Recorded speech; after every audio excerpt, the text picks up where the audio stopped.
My name is Honorable Mary Elizabeth Bullock. I'm from San Diego, California. I'm a retired federal civil rights judge for the Equal Employment Opportunity Commission.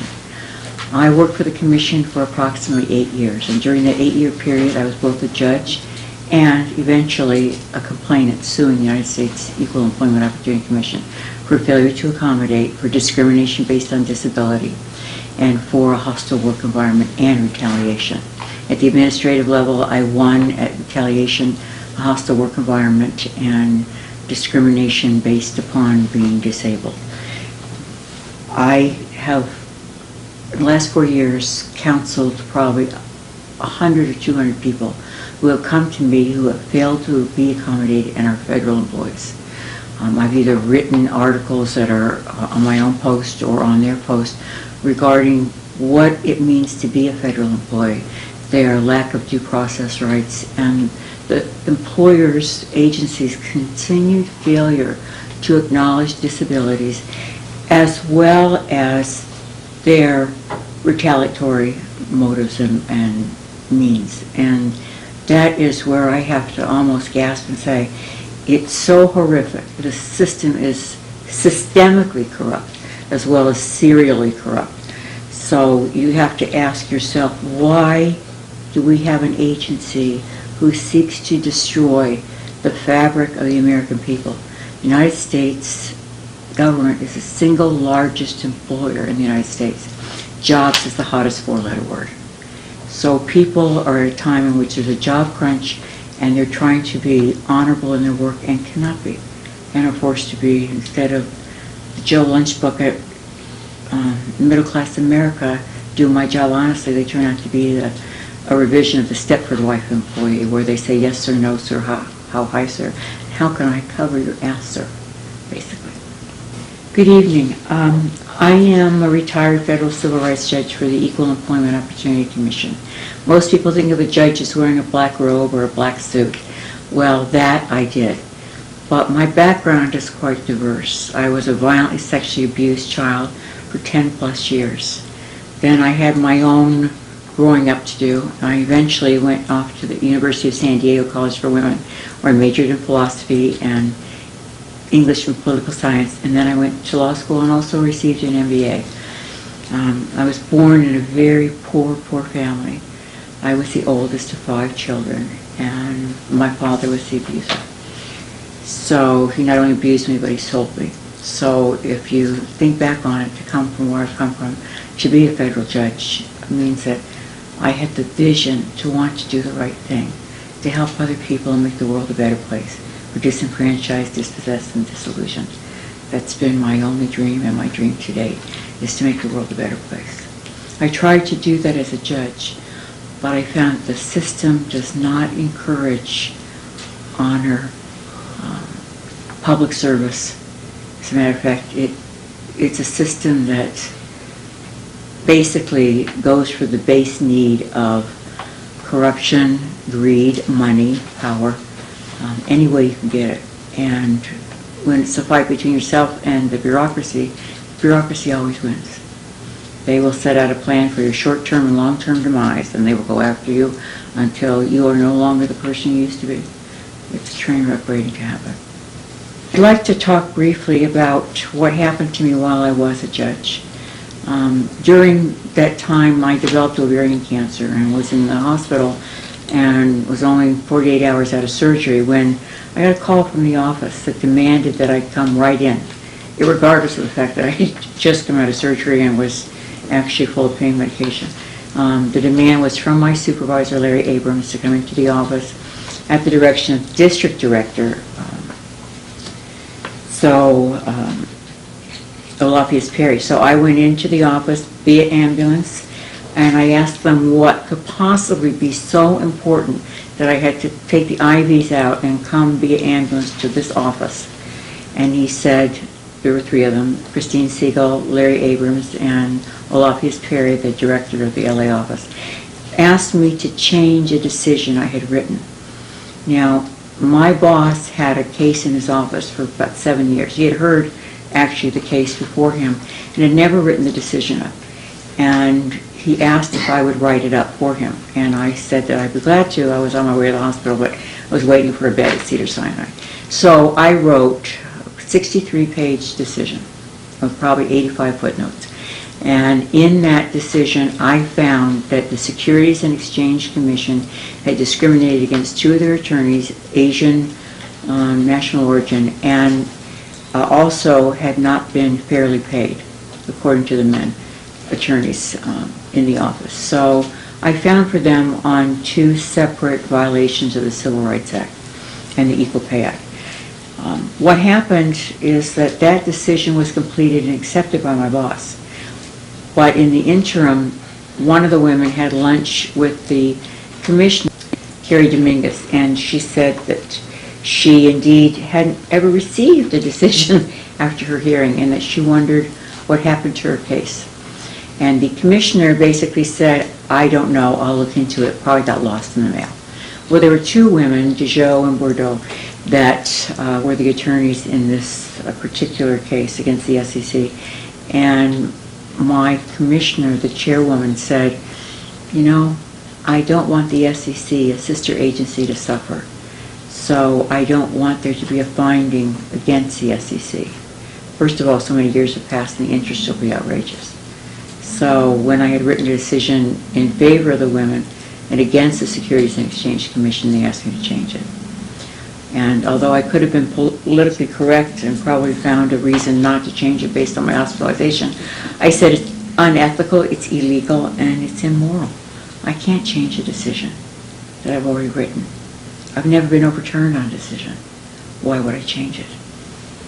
And the 3 of them tried to pressure me, and I said, I'm going back to the hospital. I've given you my answer, I won't change it. And they sought to retaliate afterwards.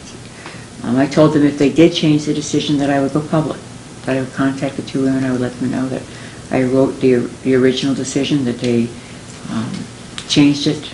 As a matter of fact, it was changed so quickly, they only had a couple hours to do it, that the grammar is even incorrect in the decision. So it's an embarrassment to the EEOC to even have issued that decision. And to ask me to change it when I said I absolutely would not. Yeah. Did they go ahead and change it? Yes, they did. Grammar mistakes and all? Grammar mistakes and all. And what's the name of that? It was Boudreaux and Dejoux versus the Securities Exchange Commission. They were 2 women attorneys, Asian and national origin. Right. So you've got that. You've got obviously copies we could get of the original decision that you wrote. You've got the changed copy. I have a changed copy as well. And you informed these women. What did they say? I informed these women, but because I told the EEOC that I would go public, they called them and told them to ignore any phone calls from me that I was crazy. In essence, that's what they said. So ignore Judge Bullock if she calls. She doesn't speak for the commission. And have they ever spoken with you? No, I've attempted to contact them on multiple occasions. Wow. They actually have a very good lawsuit against the EEOC. But they don't know to file it? No, they don't know to file it because they told them not to speak to me. I bet they haven't told them not to speak to me. No, probably not. And I'll give you their contact information. Well, I will contact them. I will look forward to it. And I thank you for that. Absolutely. Anybody else you want me to contact you, let me know. I'm good for it. I will. This has got to be, I mean, I knew this part of the story, so I knew that this happened, but this has got to be really shocking to people watching this movie. They should be shocked because this happens all the time. The district director of each office gets paid his Christmas bonus based on the number of cases closed. So they ask the judges to get the cases off their desks by any means possible. And most of the judges accommodate them. Most of the judges write pro-agency decisions. It's easier to just cut and paste the agency argument. And complainants, it's a sad world when I have to say to you that your chance of getting justice is slim to none. And now I was on the federal sector side, which means I heard federal employees' cases. Now my own case against the EEOC just was heard on July 30th by the Ninth Circuit Court of Appeals, and I won. And basically the EEOC, I have a terminal illness. I have MS and systemic lupus. I'm terminal. I have a spontaneous remission at the moment. But they knew I was terminal, and they dragged the 2-week trial out to almost 2 years. They found every excuse to postpone. They actually appealed the judge's decision when they found retaliation and hostile work environment and failure to accommodate. And they did everything they could to me to try and bring me down. They failed to give me initially, at least the first 3 shots at disability retirement. They have certainly messed with my pension.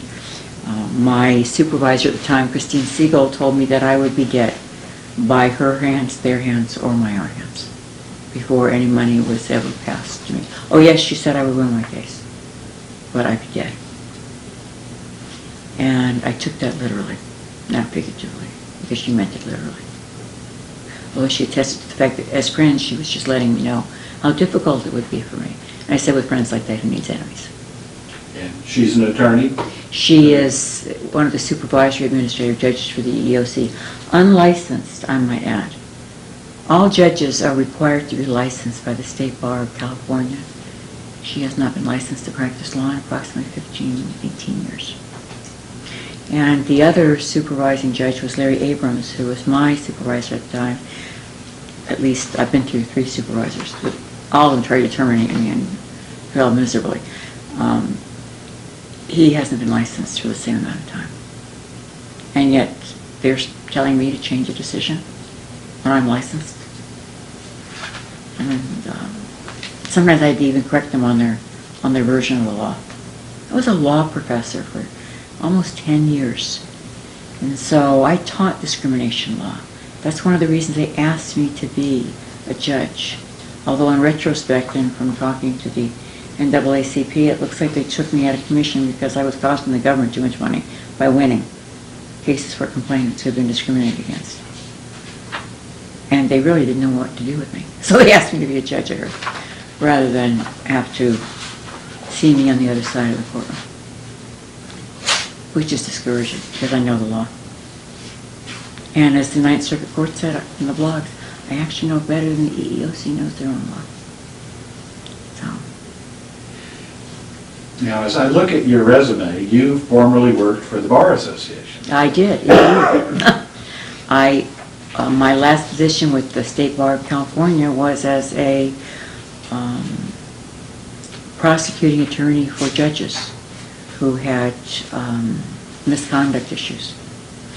And that was the last position I held before I came to the EEOC. And as a matter of fact, I wrote them a letter and said, do you see that there's a conflict?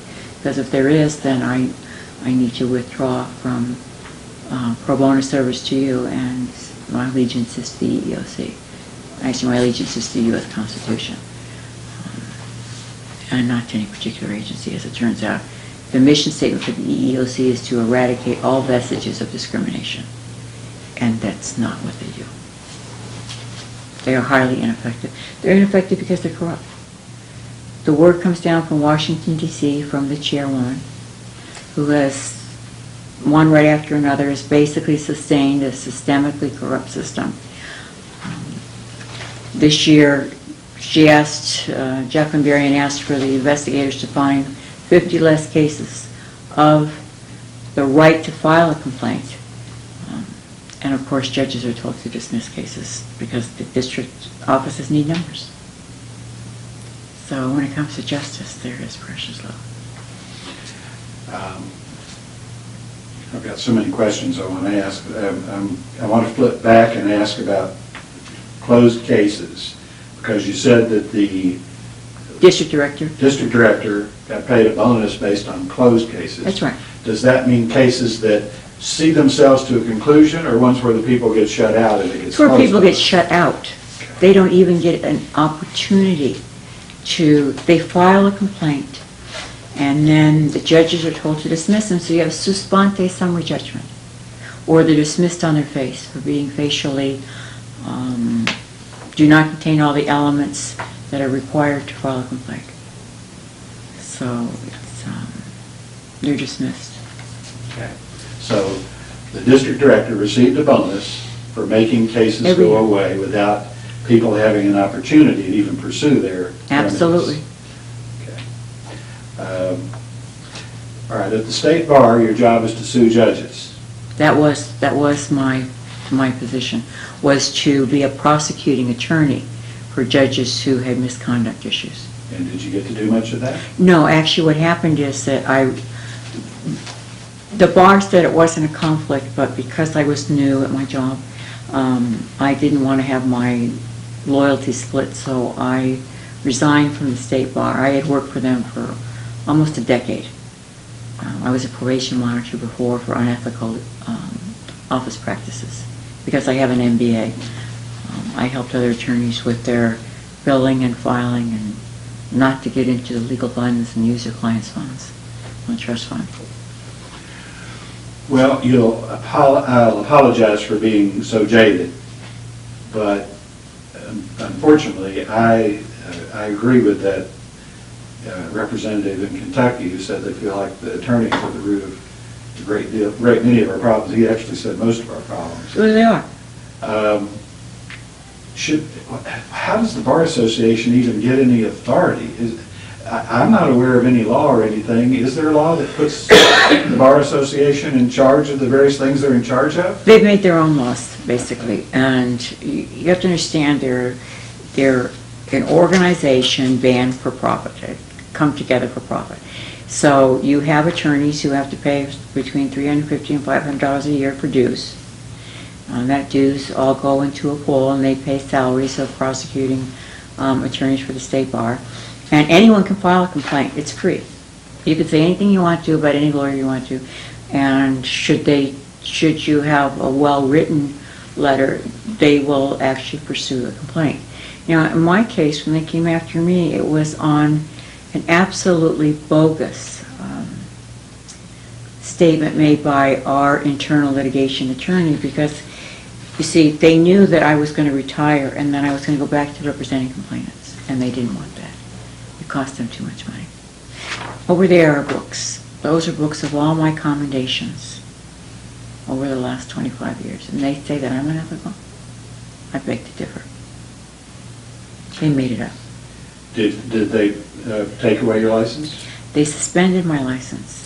I spent $250,000 for a JD MBA, and they took it because John Sherlock, who was the attorney under internal litigation, was the attorney that came after me, and he made it personal, and it got real personal and real ugly because I would not stand down for my position. And because he knew I was terminal, it was his hopes that he would take me out. And they did everything they could. And the state bar bought it because it came from an attorney at the EEOC. But if you look at the report that they used to submit it, you'll see that any report where charges are filed, you have to have an opinion or a statement from the defendant. And everyone's talked to me, which is interesting. So the report itself is in violation of their own Office of Inspector General rules. And I have 3 separate affidavits that state the Office of Inspector General, the person who interviewed everyone else, never interviewed me. And he said that on 3 separate occasions. I have 3 separate witnesses. So they never interviewed me. They just wrote what they wrote and submitted it to the bar. So all the people out there who've had the same experience, they're not allowed to present evidence, they don't ever talk to them. They shouldn't feel like the Lone Ranger. It happens to judges too. Absolutely not. No, I mean, what is the most important thing for a judge? It's not the money you earn. It's only being a public servant. I left a very active practice of law in the 6 figures to make starting $56,000. You drop your budget from $350 an hour to less than $10 an hour, and I'm telling you, that's a real wake-up call. But I did it to serve. It was a public service. And I think that today our public servants are dishonorable, and it's worse than death to no longer be what you are to the public. You no longer serve. You're corrupt. You're in there for power and greed and money. You know, there are all kinds of favors. But certainly it isn't based on being a public servant. Not in the true sense of the word. I asked whether being a sociopath is a inherent trait or a learned trait to a psychiatrist person. And she said, well, there's a lot of debate over that, but it seems like most of the judges are sociopaths. Well, I would go one step further. DSM-4 no longer has sociopaths or psychopaths. So they're psychopaths, okay. Okay, in other words, they operate on the pain and pleasure principle. You know, I don't do anything unless I have a gain in it, and I will do what I can to inflict pain if it means gain. And they aren't kidding. They are so far removed from the individual, and they realize that the consequences of their act are the intended consequences of destroying a perfectly decent, kind, loving human being. And they do it anyway. There's a difference between the objective truth and the subjective truth. And they no longer stick with the objective truth. They turn facts into fantasy.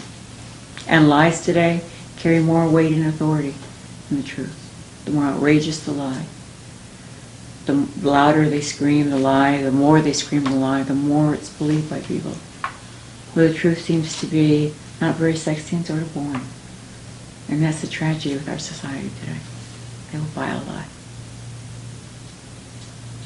And the agencies will tell it. Do you think that we're beyond hope? What can we do? Is what I'm doing, has it got any chance of succeeding? We have to get our 99% of us out here who don't have the power, the control, and the money to somehow wake up and take our country back. That's how I see it. Do you see it that way? Absolutely. I worry for the middle class. I worry for the average person who feels like I can turn to the government. And the federal government, look, they have Equal Employment Opportunity Commission. They make sure that the workplace is free of discrimination and retaliation. But the reality is they don't. As a matter of fact, they inflict it more than they protect, both the public and the federal sector. And you think that's across the board, not just EEOC? It's across the board. I've seen it across the board. I've seen it with EPA, I've seen it with ATF, I've seen it with the Attorney General's office, Department of Justice. Department of Justice, when it came to my lawsuit against the EEOC, bald-faced lied to a federal judge saying that I had not exhausted my administrative remedies, when I indeed had. So this was just one more step. My case is 10 years old. So it's now in its 10th year before I will see the inside of a courtroom. And they did that on purpose in hopes that I would die. But I think what happened is that the more mean-spirited they became, the more absolutely entrenched I became in the truth and pursuing the truth and making sure that the people understood about how corrupt the office was. And like any consumer on any purchase or contract that they enter into, that they really look behind it, that they make sure that their judge is licensed. I mean, you can't practice law without a license. These judges are practicing law without a license. In California, it's extremely bad. So it's a fair statement to say that I wouldn't be working so hard if I didn't think there wasn't a chance to make the world a better place. Otherwise, I would have given up a long time ago. I refuse. So yes, I think that what you're doing is the most honest thing I've seen anyone do in a long time.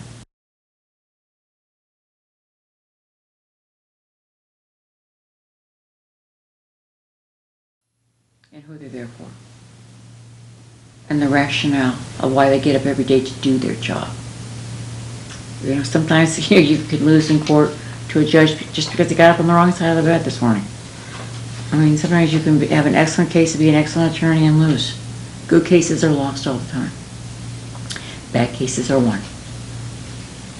So it's very telling, I think, when the Supreme Court will not issue, after all the corruption is exposed, a fairly stern letter of warning that the United States Constitution controls the laws and the interpretation thereof of the highest court in the land, or the highest court that's actually ruled on that. And the Supreme Court takes issues that are not moot but are relevant today. But it's their definition of relevancy. And so therein lies the problem. So I would say that, you did the right thing, and you had a reason for doing it, the right reason, and you were unfairly and wrongly denied. But again, that's my personal opinion. Well, I'm sure the Supreme Court judges would tell me differently. But that's sure they wouldn't want you to give it, but... No, I'm sure they wouldn't. But I have to tell you that my opinion is based on substantial skills, knowledge, and experience. And I was a law professor for 10 years. I taught business law, I taught discrimination. I was a trial litigator. I did discrimination cases. I know what I'm talking about. And then I was a judge. And if you read any of the legal research blogs on my case, they said, isn't it embarrassing that one of their own judges had to tell them what their own process was? I think the Wall Street Journal called it the most ironic case ever. That the EEOC was being sued for discrimination. It is ironic. You brought up the Wall Street Journal, so let me ask a question. Part of what the movie is about is the fact that the mainstream media doesn't cover this stuff generally. Now, you were fortunate, you got coverage, but for example, I've been on this trip now for 100 and how many days is it? Almost 4 months, just under 4 months. So far, we've had the Elmira newspaper, the Wilkes-Barre newspaper, and some little small town in South Carolina. We've sent out probably 1 million news releases at this point by email and by fax, and nobody covers it. I was told point blank by the investigative reporter for the Atlanta Journal and Constitution that they're afraid of the judges. It's a fair statement. I would be fearful for you myself, because what you're doing, you've talked to people and you've exposed various weaknesses in the system that are certainly systemic and serial. And they're by no means, as I'm sure you know by now, rare. It's more the common practice today than it is the rarity. And that is the wake-up call that the public needs to see. And they have a stirring. What absolutely outrages and incenses me is that, middle America lost their homes based on corrupt banks and holders of deeds by third parties who were basically robo-signers, and sold and resold loans. And people who, this was their lifeblood, their home, and they walked away. They simply walked away. Where is the enraged and outcensed consumer homeowner who says, this was my home, I raised my family, I made widgets for a living for 35 years, and I've lost the very thing that made America, America, the ability to own property? That's a constitutional right. And it incenses me that not more people were enraged if they lost their home. I wrote an article called Joe Lunchbucket's Grandson. And it was based on a cartoon character I saw on January 1 Wall Street Journal, the business section. And it's about a 6-month-old child sitting on a bunch of government reports with a smartphone in his hand and a briefcase next to him, screaming bloody murder. It says, I know, we have a problem. I know a problem when I see it. And he's going, wah, wah. I know. Being born in this generation and this time period. And you have to say that, the kid is absolutely right. It's a mess. We're a mess. And we're not getting any better. If you look at, the upcoming elections, which I will keep my mouth shut, I will just say that, we're in a very sad state of affairs. And this is my personal opinion, again. But I think it's a well-reasoned decision and opinion. And yes, I would be fearful for you and what you're doing. You're exposing people individually, you're exposing agencies, you're exposing businesses that have actually violated the law. They should be ashamed of themselves, but they aren't. Their lives will just be more outrageous and bold-faced to you than they ever were before, in your face, and they will be in your face. I have a man who used to work for the government. I don't remember what capacity. I can't remember what agency, but he was in their video for some agency in D.C. And he came and he asked if he had his congressional testimony ready. He said he didn't prepare any. I said, oh, you didn't? He said, no, I'm going to read your story. He read me a story about some experiments with monkeys in a cage and a banana, and I won't go through the whole story. But No. the moral of the story was the only way you can change the behavior of people who learn a way to do something is to replace all the monkeys at once. Is that the only way we can solve our problems in America? Well, you know what? I believe so. There are so many individuals that you can name that, I refer to them oftentimes, when it comes down to the masses that work for the government, is the silence of the lambs, because they slaughter them. They can't talk. They know they can't talk. They know that they can't come forward and say, I've been asked to dictate this letter, and I overheard the conversation in the hallway about how this person didn't deserve it. It doesn't matter. What matters is that they get rid of this person. And they do what it takes to get rid of them. If they have a weakness such as disability, you bet they will zero in right on that. And then we'll come after you with all they have. Everything they have. Every person who would classify themselves as a whistleblower that I've interviewed has found that they didn't have any whistleblower protection at all. Of course not. You have people. And people do what people do.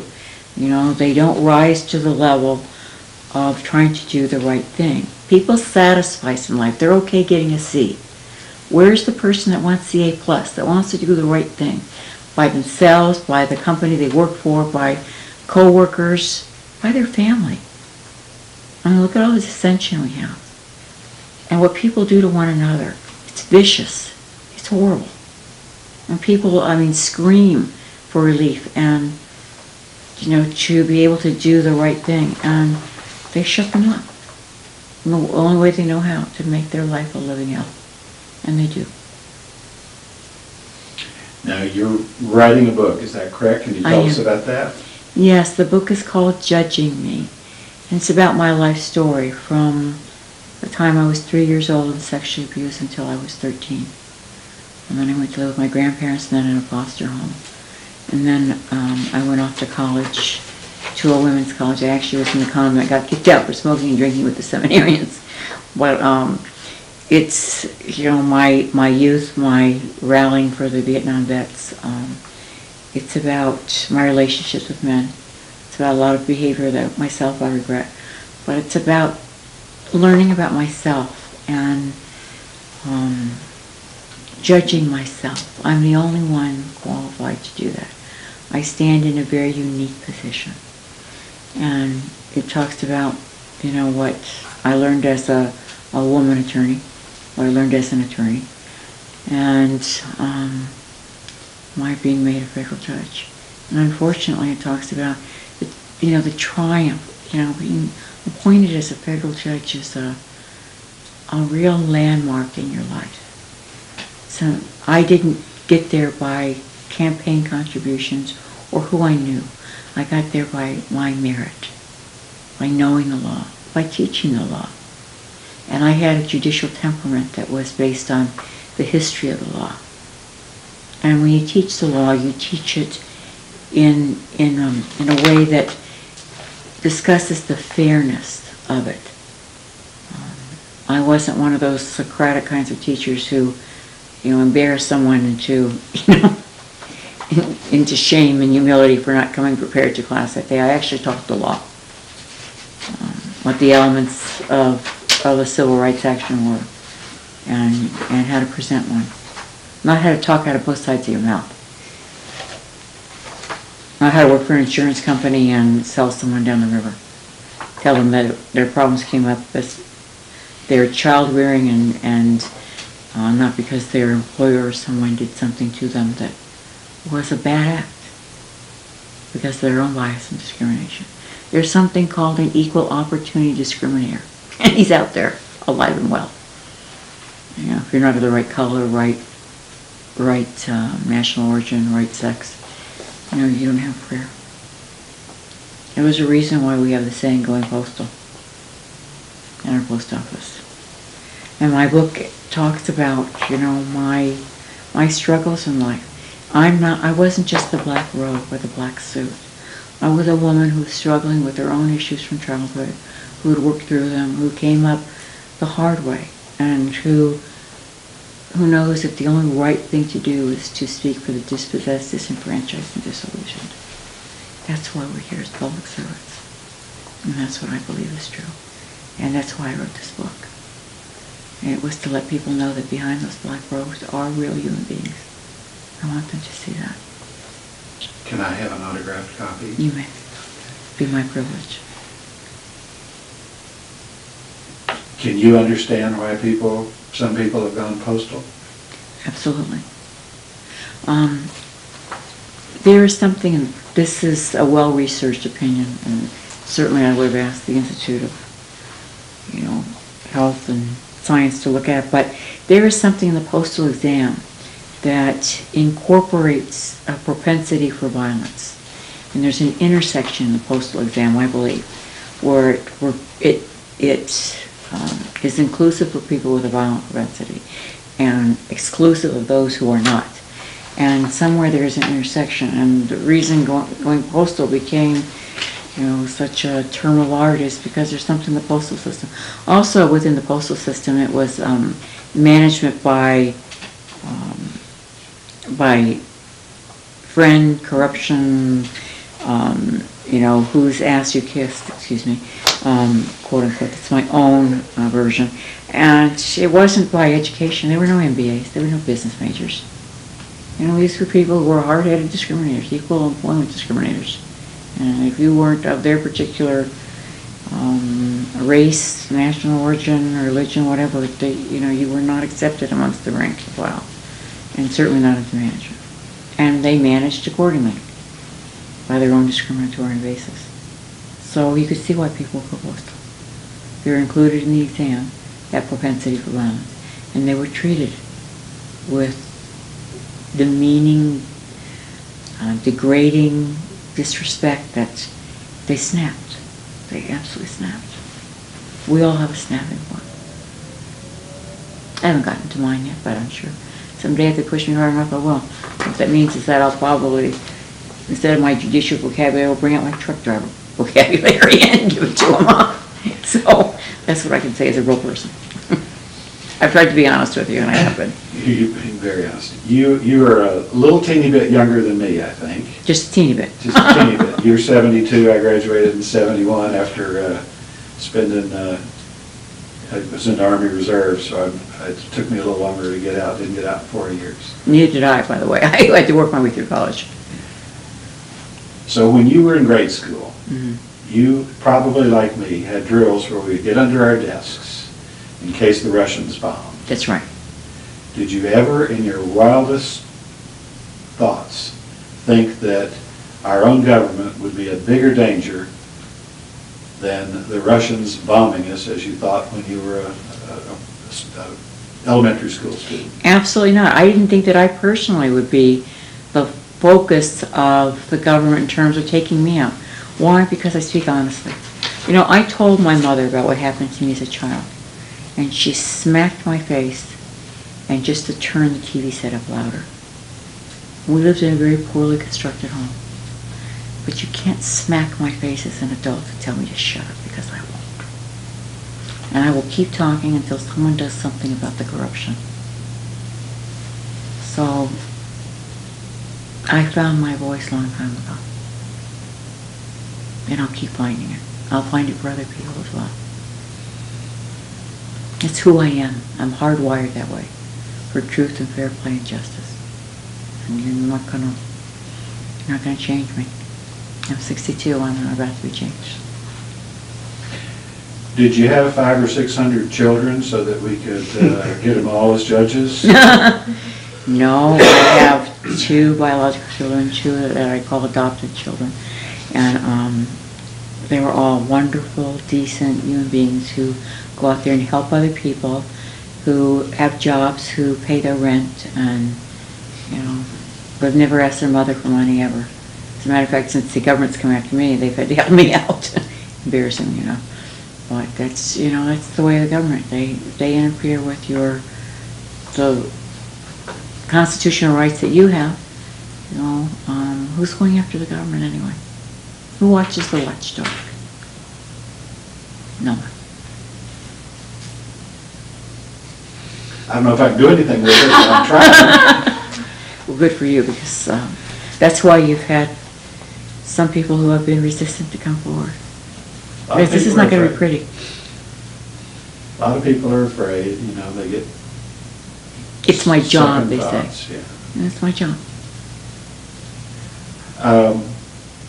So you experienced the family court system as a child. No, unfortunately, no one interceded on my behalf. I was left to die. Not for the grace of God.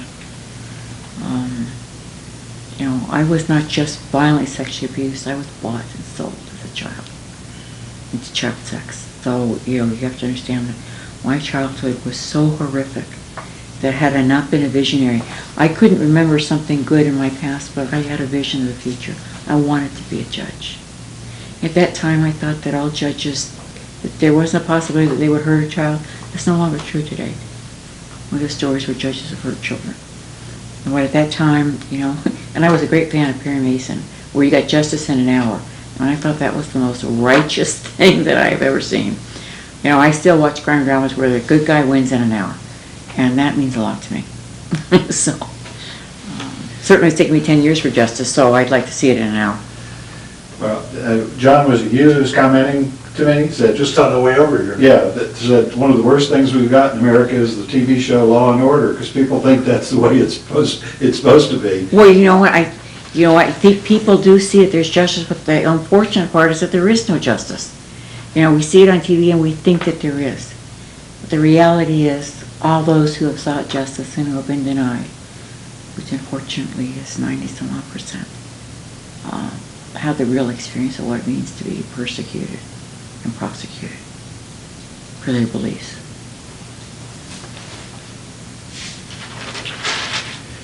Do you think that judges get bribed very often? I mean, I don't, this isn't about me, but it's a good example. People sued me, verified complaint, completely false, nothing in it was true, nothing. Well, they just sign it without consequence. They admitted in their depositions that it was completely false. And I was nothing but a defendant. I didn't have a countersuit because I'd never done business with these people. I had no basis to countersuit. So 32-year federal judge, Arinda D. Evans, didn't actually find me in fault because there's only one cause of action and she didn't say I committed it, but she ordered me to pay $450,000 of their legal fees. Oh my goodness. After they admitted everything was false. That's wrong. There's only a couple options. Either she was bribed, had a relationship with a big law firm on the other side, or just decided she was going to rule against me and did. There was no legal or factual basis. Do you think they get bribed very often? Do you think money's in it? There are so many things that I think factor into it. Attorneys do appear before judges they play golf with, and there's very closely knit family.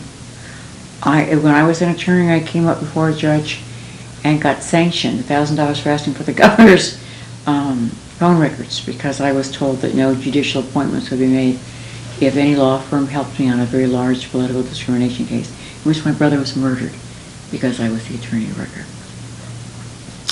So it was a horrific case of political corruptness in the Republican Party, I'm afraid to say. And so my brother was murdered as a result to take me out. But I said, nothing will take me out. I will show up as long as I have a pen and paper. And I will proceed through this till justice is done. And I told the judge when he said, I find it unfortunate, Ms. Bullock, that your brother has been murdered. I said, I find it extremely odd that you should know about it in so few of many hours as it's been since I found out. It begs the question of how they knew. This judge was also appointed by the Republican Party. Why do the judges do what they do? I can't tell you. I can only tell you why I do what I do. They're like any other craft. They have very base needs. And they're base. You know,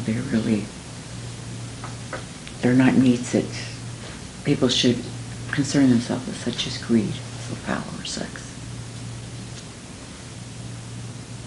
And I can't tell you what else goes into it, but there is, I'm sure, an equation, a mathematical one that you could use to figure this out. If I were a political scientist, I'm sure I would work on that equation, but I'm not. Do you know much about the family court issues today? I know some about them. I won't hold myself out as an expert. Yeah, about half of the people that come and talk to me are family court victims.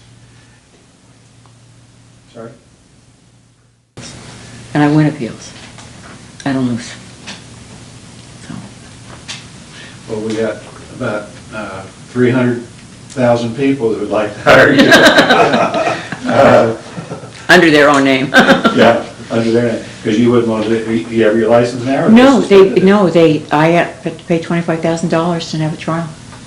$25,000 to $50,000, because I have to pay by the hour to defend me. Even though I have impeached every one of them, and have affidavits to attest to the fact that I never did what they're saying they do. They never even interviewed me. And the people that made the accusations have been caught in a lie. But do you think that the bar? No. Because John Sherlock, who's in charge of internal litigations, wrote that report and submitted it under the Office of Inspector General and signed off on it. And they came after me. Even a woman who sits on the board of the bar said to a friend of mine, "You know Judge Bullock, don't you?" She goes, "Yes, really well."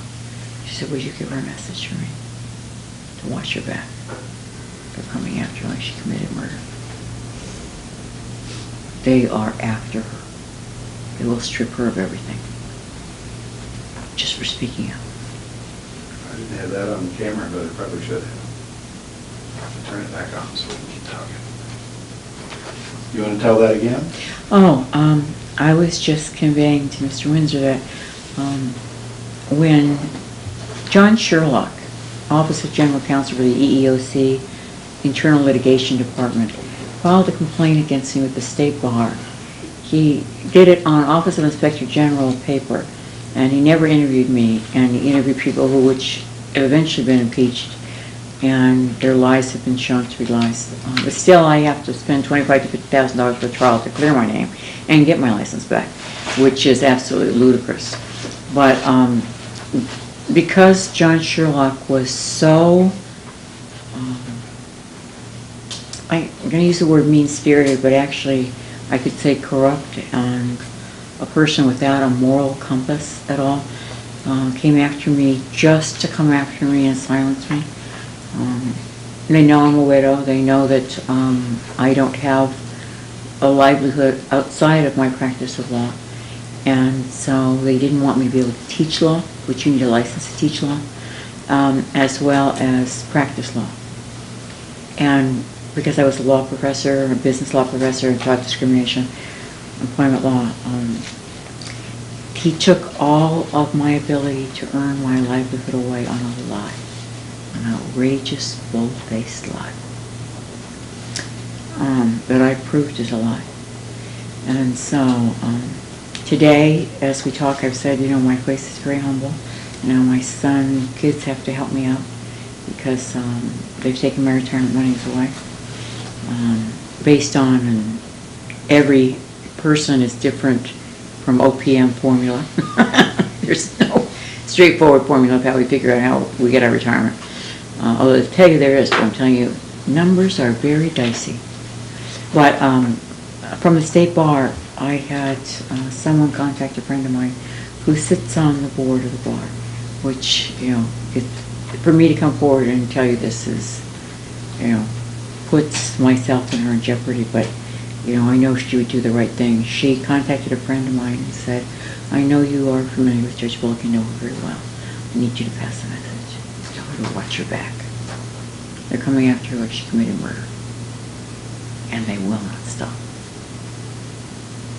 And indeed they did. And to this very day, withhold something from me that I have a constitutional right to practice. I earned that law degree. So, you don't spend $250,000 on your education and not be able to practice it. Take your livelihood from me? It's wrong. It's basically wrong. Fundamentally wrong.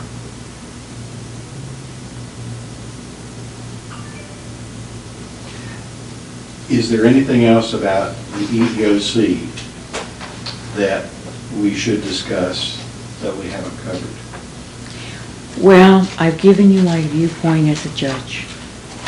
I've given it to you as a complainant, as a plaintiff, that they lied clearly to a federal judge to keep me out of court. My case is 10 years old. I mean, do you know how hard it's been for me to get an attorney on retainer? I have a very good attorney, Gaston Beebe, and he's been with this and through this with me going into the 10th year. And I'll tell you, I have to say that he's a good sport because, you know, any other attorney would have walked away. Said this is just too much. But they've made it too much on purpose, in hopes that no one would represent me, in hopes that I would become ill. Luckily, you know, I'm far enough away from them, and that, you know, I had a spontaneous remission, but, you know, I could come out of it any time and I could die. Because I have progressive MS, MS terminal. What's the No Fear Act? The No Fear Act started out as something that made a great deal of sense. It was passed in 2002, and it said that if an employer, a government agency, retaliates against one of their employees, that they would have to pay for any court judgment out of their own office's yearly budget. So if the judge awarded $75,000 or $400,000, it would come out of that office's yearly operating budget. Well, what that did, although that sounds well and fine, you think that would make all the management and officials who work for that agency sit up and take notice of do not retaliate. Instead, what they did was sit up and take notice of what kind of outrageous lies they had to come up with to bluff their way through any retaliation charges. So they had to dirty the employee and make themselves look righteous in doing it. And that's where you get lies.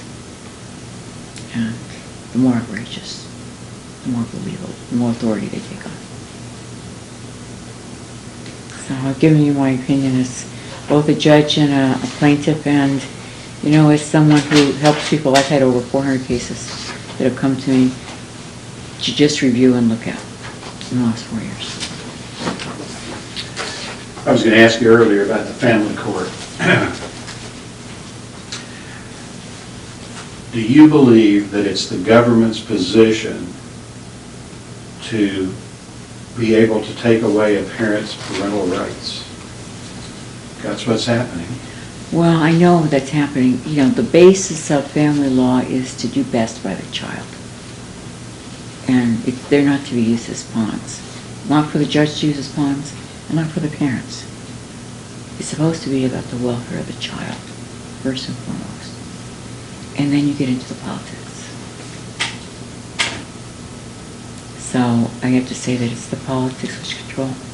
Who knows whose attorney is sitting on the bench? Who contributes to what fund? And unfortunately, it's not who has the best argument or what is the best in the child's welfare. That's the bottom line, it's the child's welfare. How was life for you in the foster home? It was a private foster home, private placement, and I had a good foster family. It was scary, but it was, they were good people. And I'm very grateful that he took me in. They didn't have to. They had 5 children of their own. It usually works the other way, it seems. It certainly does. But they're not private placements. They're usually state placements or county. I was private. My grandparents were my salvation in taking me away from my father. They took me away and they said 2 things you will never talk about. What happened to you as a child and money. Well, obviously I'm talking so. So I got past that one. Some good years of therapy. Since you bring up talking about it, let's talk about the First Amendment for a second, okay, if you could. Women are issued gag orders, and men too, I guess, but mainly it seems I have more women come and talk to me. Maybe it's the beard. I'm not sure what it is, the gray hair or something. It's the friendly face. Issued gag orders. They can't talk about what's happened in their case, where the court records are sealed. I have one sweet registered nurse who started a website to expose corruption in her county. She wasn't even involved in a case, but a judge found her in criminal contempt. For setting up a website. For setting up a website. She wasn't even, they go out and get her, bring her in. And I guess they sentenced her, to 20 days or whatever in jail, forced her to take down her website. What's the Constitution, what's it supposed to mean? What rights should we have? We have freedom of speech. And I don't know how she got in that position. I don't know if she appealed it or not. But that's her First Amendment right. People set up websites. Now, there's all kinds of protected property, intellectual laws that I don't want to get into that I don't feel I'm an expert on, and certainly wouldn't feel comfortable discussing in its entirety. But I will say that we have free speech. And that's why I can say what I've come forward to say. And it doesn't mean that I'm not going to be retaliated even more, grotesquely for. And I'm sure I will be. But the reality is that we do have the right to free speech. You have the right to set up that website. I don't know the consequences of that website. I don't know anything about the case. But certainly, at first blush, it doesn't seem to be fair. It seems to be inherently wrong. But again, I don't know anything about the case.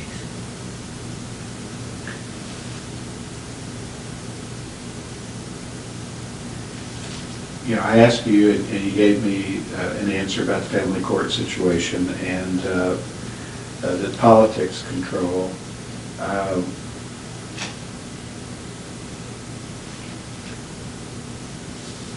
But should a judge, one judge, have the right to make such life-altering decisions about people on the basis of hearsay? I mean, that's another thing with family court. It's all hearsay. It's social workers who may not even have degrees. That's right. It is. It's about social workers who may not have degrees. You probably haven't even spent 5 minutes on that file. Probably looked at it right as they walked through that door and testified. And you haven't got a prayer. If it wasn't a level and fair playing field for you to begin with, then it's going to be slanted and it's going to be tilted, and that playing field will force one parent to lose rights and another parent to gain. Not that it's the right parent, it could be the wrong parent, but it's not a level and fair playing field. I will tell you that those social workers take those cases and basically have, a very short time. They give it swift review and they make a decision accordingly. They're so overloaded. I'm not trying to make an excuse for them, I'm just telling you the fact. And that's why when we have legal representation by the state, when they appoint an attorney in criminal courts, those attorneys come in, on the fly. And that's why you have people enter into pleas of guilty when they're not guilty. They don't have a prayer. They don't have an attorney who's got really a basic interest in defending them. And it's not until you get an attorney up there who's, who will actually speak. I've represented children in criminal courts, and it's a horrific thing to see a child called a train wreck. I had to ask the judge, I said, in all due respect, Your Honor, what do you mean by my client is a train wreck waiting to happen? I didn't think we'd even gotten to the guilty or not guilty part yet. This is in the beginning, in the motions. And you're taking this, what I tried to do is a fair playing field, and you're trying to level it. You're trying to make your witnesses, have more credibility than mine. And when do you get to make that call? Who made you judge, jury, and executioner here? Because you're not. We're making various recommendations to the state legislatures about laws that would reform the legal system. One of them is that every court proceeding of any type should be recorded, and that the parties should have the right to record on their own. Right. Don't you think that would clean it up a little bit? Well, definitely ex parte conversations, which are against the law, unless you're talking about substance. So I'll give you an example. In my case, they had to get a judge outside of the EEOC. It was an attorney that they made judge for my case. And they're not to have had ex parte conversations, but they did. the agency continually talked to this particular judge. So she was predisposed to dislike me, and they selected her particularly as somebody who disliked the, the very look of me, who would think that, the fact that I didn't drive, at that time I couldn't afford an energy car, I used a gas car. But she, looked at the car I drove as a gas guzzler, and, looked, to me because, I believed in appropriate trial attire and not flip-flops to into court. That, that was, that because I believed in a proper trial attire, that made me, somebody who was more concerned with proprietary rather than substance. She was very wrong. But it's how the agency slanted her view. And then she told me in her decision that I was losing my job, and I said, "Oh, I'm glad you're the first to know, because I didn't know anything about it." So, and that's the kind of thing that comes out and is blatantly against the law. They can't talk to the judges outside, not unless it's about procedure. They're not supposed to have an inside influence, and that's what you're talking about. Social workers should only be given so many cases where they can spend time. Like classrooms have so many kids. It's just basic realities. You need more money in the states to make more attorneys available, give them more time to represent people, appoint attorneys. It's almost unheard of to appoint an attorney in a civil rights matter. You say you have the right to, but I'd like to see it happen. I saw it once in the appellate level, but that's it. On a very important appellate matter. But you very rarely see that happen. And that's somebody's civil rights. That's just as important as somebody's criminal rights. You're not taking away their life, and you're not taking away their liberty, but you're taking away their livelihood. And it diminishes their family. It diminishes them in ways that you can't even begin to count. So it's not a fair system. But it needs to be fair. I've had people tell me that, well, let me ask you without you telling them what I've had people tell me. Do you feel that we have very many people in prison who are wrongfully convicted? Absolutely. I think I just referred to the fact that people they plead guilty when they're innocent just because they haven't got a prayer. And they know it. And so, you have people in the prison system who shouldn't be there. But because we're not about rehabilitating, we're about simply warehousing criminals, you make them a criminal. They have to survive in that environment. And, survival is by no means easy in a criminal environment. Unfortunately, I know way too much about that, because I've represented people in cases where there's been criminal convictions, and although none of my clients have been convicted, I interview people who have been convicted. She indicated that there's bonuses paid in the EEOC for making cases disappear. Go away. Would you suspect that the EEOC may not be an exception to the rule? Do you think it happens in other agencies? Oh, I know it happens in other agencies. I know it happens because I have people call me all across the country with cases that are employed by different agencies. I see the same threats to take away their license when they're CPAs and they just happen to have a license to practice law, and they filed a discrimination complaint, and their judge for the EEOC hasn't been licensed to practice law, and they're asking, how can you render a decision when you're not even licensed? So it's agency-wide. After the No Fear Act, it was agency-wide, because each agency did not want to have money come out of their budget, their operating budget. Now, what will happen if they find in my favor for $250,000? They're going to have to take that from the Los Angeles district office's functioning budget for the year, their supplies. Well, frankly, I don't care if they have to bring their own pen and paper to work, or if they have to bring their own stamps, or their own pencils. I really do not care. Because what they did to me for over 10 years, to threaten my life, and to cause my illness to become terminal, when in the beginning it was remission and relapsing kind of MS, I have to say I don't care. And I don't.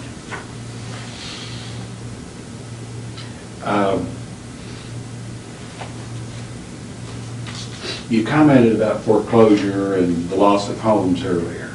Right. And you talked about robo-signing. Right. Can you talk about that just a little bit more? That's another of the, that's about 10% of the people we talk to. Well, I'm just speaking for homeowners who have lost their homes. I'm enraged. There was also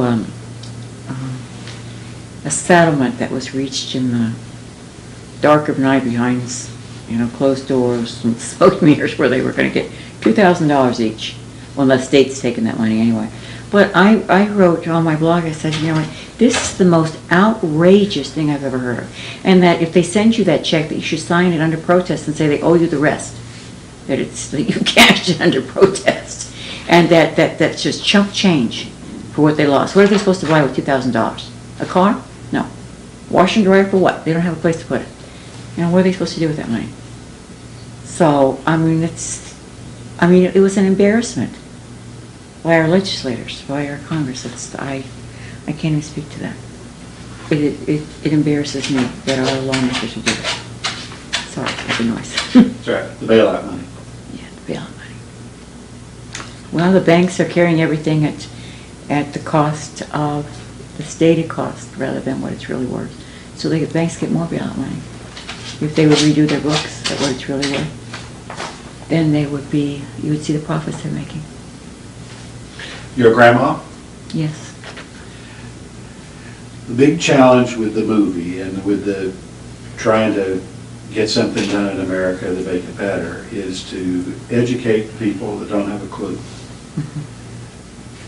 You're a judge, retired judge, you're attorney for many years, you work for the Bar Association, but more important perhaps, your mother and a grandmother. That's right. Can you talk to the people out there that don't have a clue? And somehow, how can we get through to them? What can you say that might get through to people?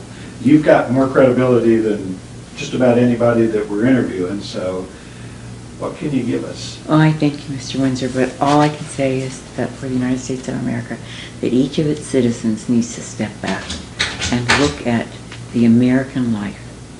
We love our lifestyle, we take our privileges for granted, and we look at our government to take care of us, and we look at government agencies to function properly and publicly with our interests in mind, and I'm telling you, they do not have your interest at heart. You will not get treated fairly. You will not come out the winner.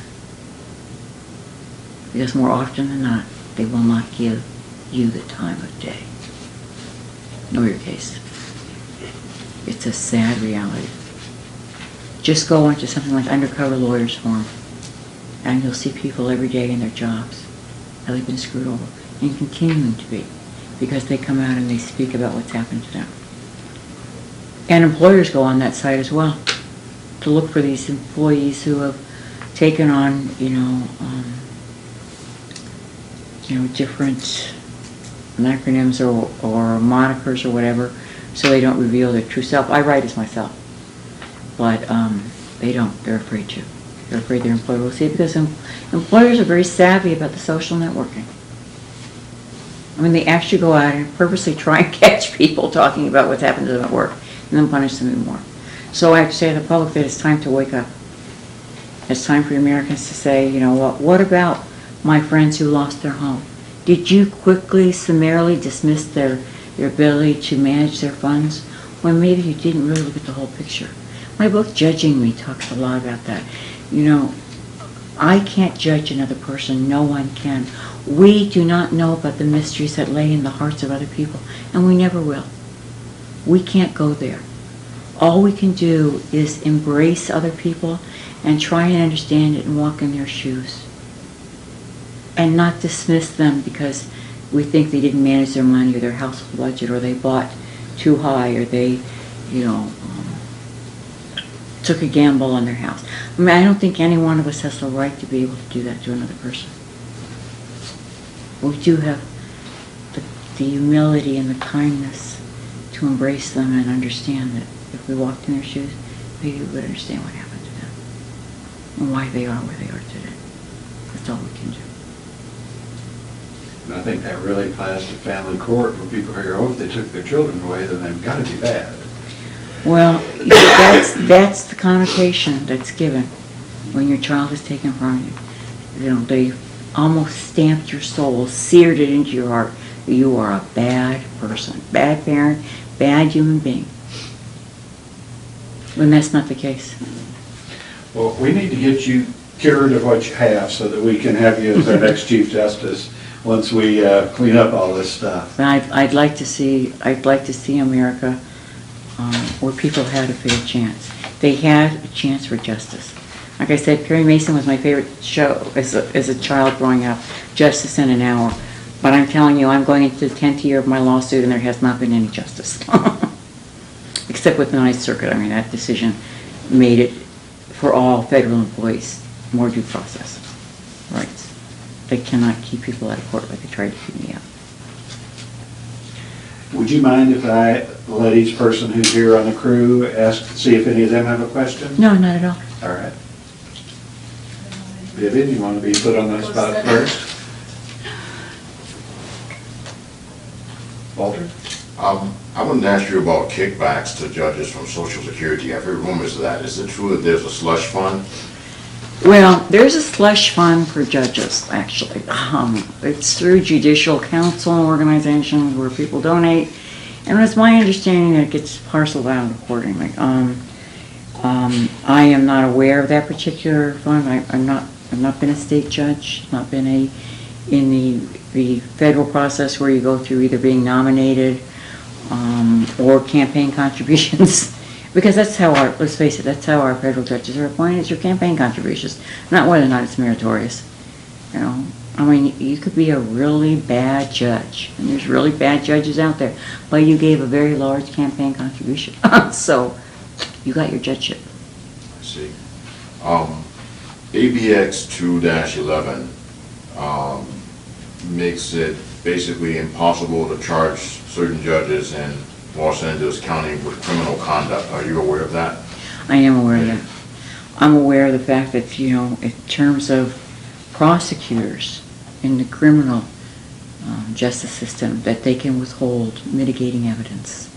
And that is a Supreme Court decision. That speaks volumes. So that should be against the law. What is against the law? What they did? No, it's not against the law. It's not against the law. Not anymore. Because of ABX 2-11? Well, I don't know if it's because of that, but the Supreme Court actually came out and said prosecutors can withhold mitigating information that would mitigate a criminal's time spent or how he spent his time, or whether he spent any time at all. Maybe he's not even guilty. But they can withhold that kind of information and not be held accountable. And that is outrageous. Yeah, it is. What is your blog? Oh, my blog is, I believe it's Bullock versus EEOC at spotblog.com. Spotblog, S-P-O-T. Oh, Blogspot? Blogspot.com. I think that's probably how you have to put it in the computer. Okay, EEOC. I got it.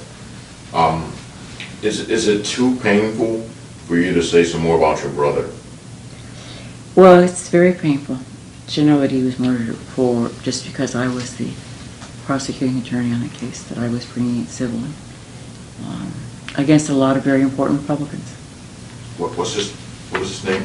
Edward.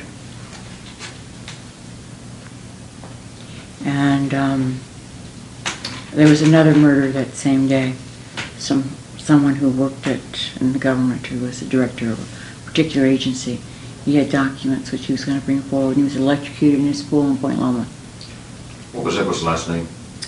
You know, these are names that because of a FBI investigation, and I was a cooperating witness, I can't give out. But I will tell you that there were 2 murders involved, and that it was, I mean, outrageous. Who knocks people off these days? What's the point of it? What is the point of it? They wanted to shut me up.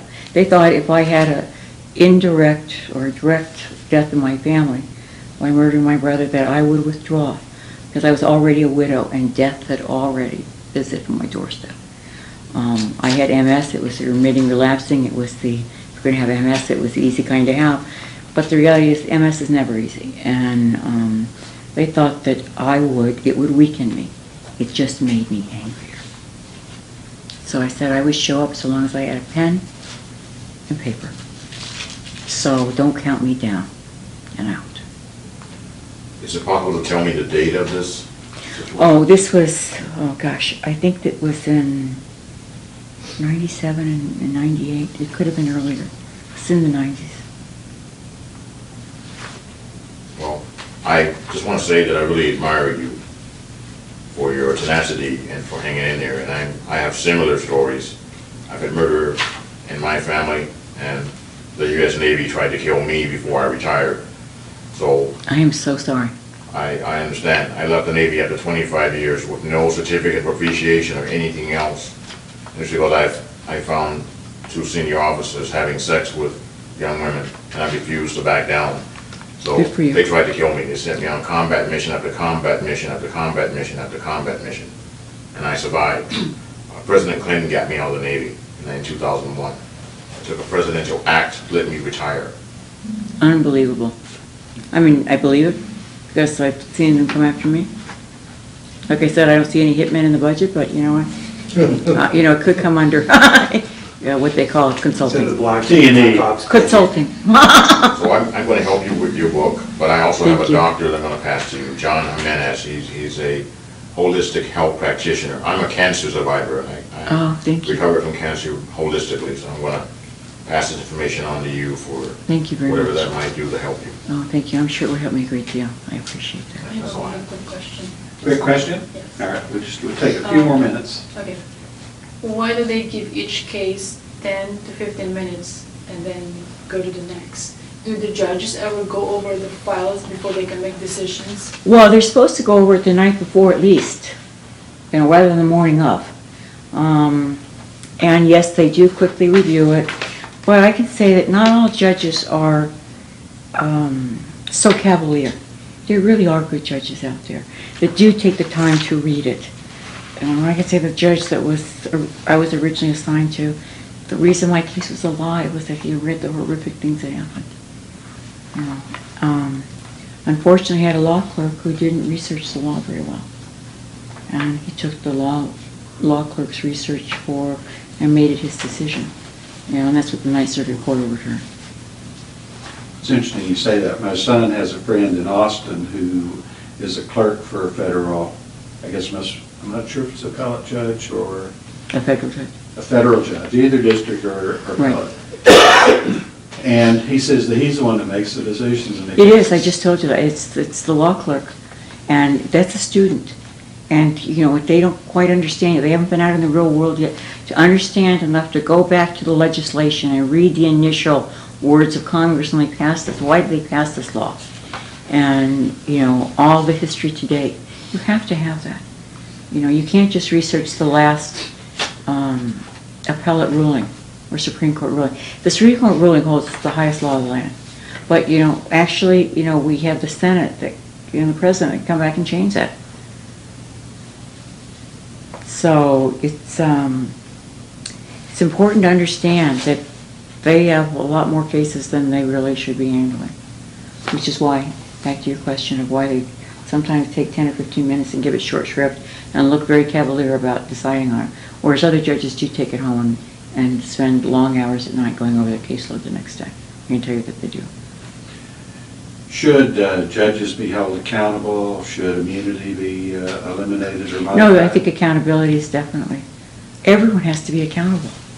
Because when you lose accountability, then you open them to the baser human needs of greed, graft, corruption. I mean, if you didn't make it a law that people have to wear seatbelts, they wouldn't wear them. Why? Because, you know, it takes that extra second to fasten yourself in. You know, we had to make it a law. Why? Because people basically are lazy. You know, they're not going to fasten their seatbelt unless they make it a law and a $350 fine. So, I mean, ergo, you need to make judges accountable. You need to make everybody accountable. You can't have people satisfied and get a C in life. These people, especially judges, have to be held accountable. They hold higher positions, more power, more specialized power.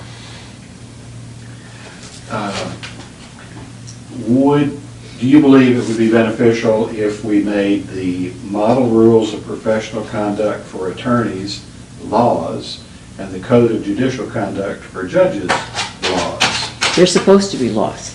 They, you know, that's what they come back after you as. You know, if you violated the model rules. Those are model rules. That is our conduct. But you got to remember that it depends on who the prosecuting attorney is for the state bar, or who the judicial person is that looks over judicial conduct, whether or not there's any political favors involved in that. It's all politics. And if you're not politically connected, you know, you're going to find yourself in for a long, hard battle. Is it realistic for lawyers to police lawyers and judges to police judges? Absolutely not. Absolutely not. You need more of something that they devised, panels to review police actions, people from the community, you know, a wide variety of people, not just attorneys over attorneys. There's this a very close-knit, almost secret society, you know. They have their own agenda, and people within that particular society have their own agenda. There's those who control from the top down, and that's what they do. I have a question. Go ahead. You know, I think you have shown such tremendous courage, and you are tremendously inspiring. Oh, thank you. I would like to know who your role models are, or were when you were growing up. I really didn't have any role models. My grandparents, my grandfather he had a PhD from Harvard. He taught economics, Mary and Williams College, and he taught in Miami Beach. But my grandmother was also Vassar and Radcliffe graduate and had an MBA, and she wrote dirty stories for what was then tintillating romances back then.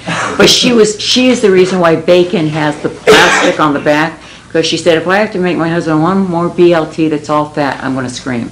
I went to Congress, and she's the reason there's plastic on the back of bacon. I think I got my spirit from them.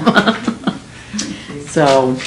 Well, you know, as a follow-up to that question, who are some of the people in the public eye, either in politics or government or otherwise in the public eye, who you...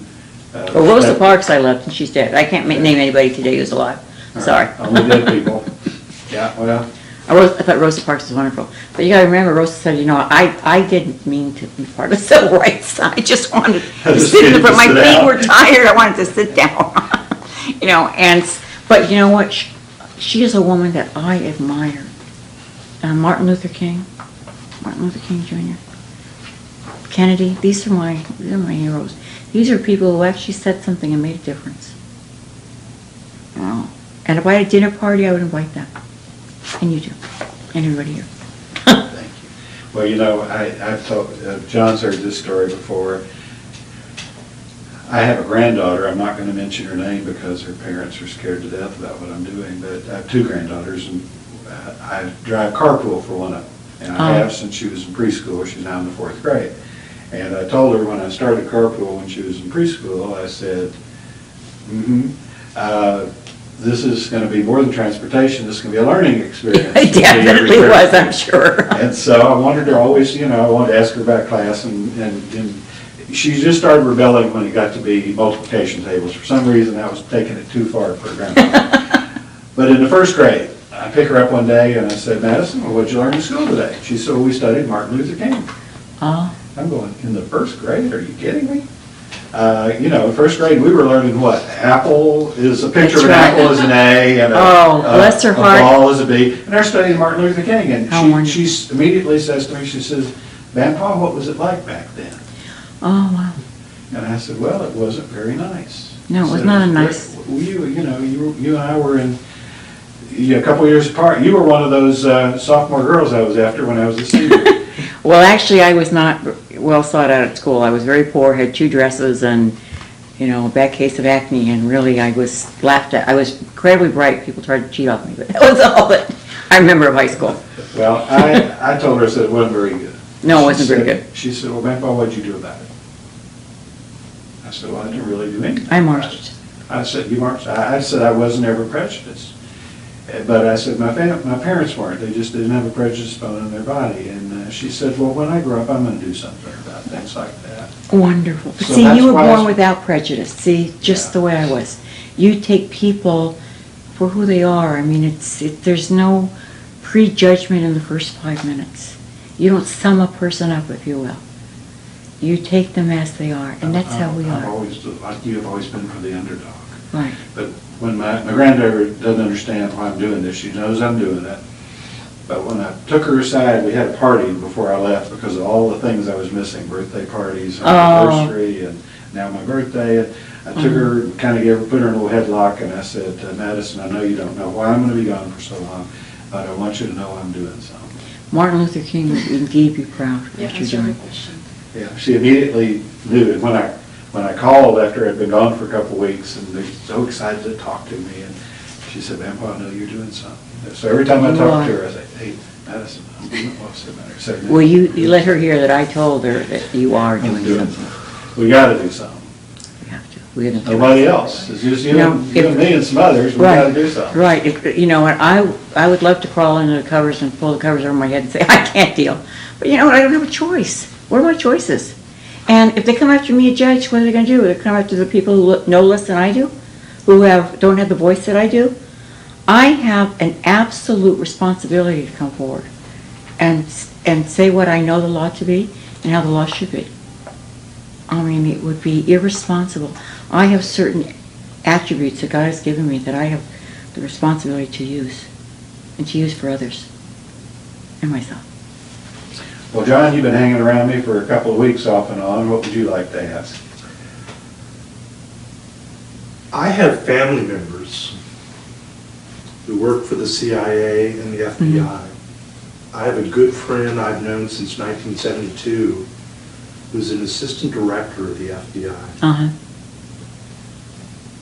Can I trust those people, in your opinion? Is there any institution in this country that we can trust? The answer is no. I was afraid you'd say that. And that's such a basic thing to me that I can't trust my own nephews and nieces. I'm not saying you can't trust them personally. Well, I'm saying work-wise, no.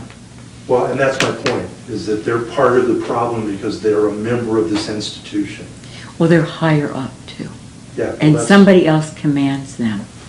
They don't get to, if people had and could make their own decisions and not have there be a domino effect, they would do that, but they can't. They don't have that ability. Well, this is the way I have described this in email to the powers that be in Placer County is that corruption, like that brown stuff that we all know rolls downhill. Right. Right. And corruption never rolls uphill. No, corruption comes down. It is the agency's head set the way, the policy. You've got to remember there's the politics of a job and then there's the handbook. The handbook doesn't mean a thing. It gets dusty. It says we're the equal opportunity employer. Well, you know what? Guess what? That doesn't count. What counts is the politics, the day in, day out behavior of people. That's what counts. That's what the courts are supposed to look like. When you look at a behavior of an agency, you look what they do day in and day out. That's what they do. That's who they are. One more question. Next year will be the 50th anniversary of the landmark Gideon v. Wainwright decision that supposedly guaranteed all of us citizens the right to an attorney if we're unable to afford one. Now, right. I'm a victim of a law firm in this state that has outsourced the public defender function in 8 counties in California. And this man advertises himself as the Sam Walton of the legal profession. Oh. So if you could just talk about the 50 years that we're now going to celebrate next year. We're going to celebrate? I don't know if we're going to celebrate or not. I think we're going to say how sad it is today that we have the kind of criminal attorneys who take the money and don't do a thing. Don't even show up for motions. They take the money and run. I'm afraid that's very true. Let me ask you this, following up related to that. I researched every federal case in Georgia involving a pro se plaintiff for 32 years. For every active federal judge, either at the district court or appellate court level. Guess how many pro se plaintiffs won? Well, I'm afraid it's less than 1%. 0. There was only one who won, but it was uncontested. The other person, the other side. Oh, he didn't show? Didn't respond. They didn't even answer the suit. So I'm sure the judge had to bite his lip while awarding it. Well, they have to do that, you know. Not at the administrative level. Administrative level, the judge has an obligation and responsibility to see that justice is done. Now, it doesn't happen. Doesn't even get out there to be a hearing. You know, it gets summarily dismissed. But the reality is they're supposed to do that. We have a right to represent ourselves, but we just have the right, we unfortunately then have the right to lose. Well, the problem is that as pro se, I'm different because I'm a member of the legal community. But typically as a pro se complainant, people can't afford to hire a lawyer. And so they end up representing themselves and they don't know the ropes. They don't understand what summary judgment is.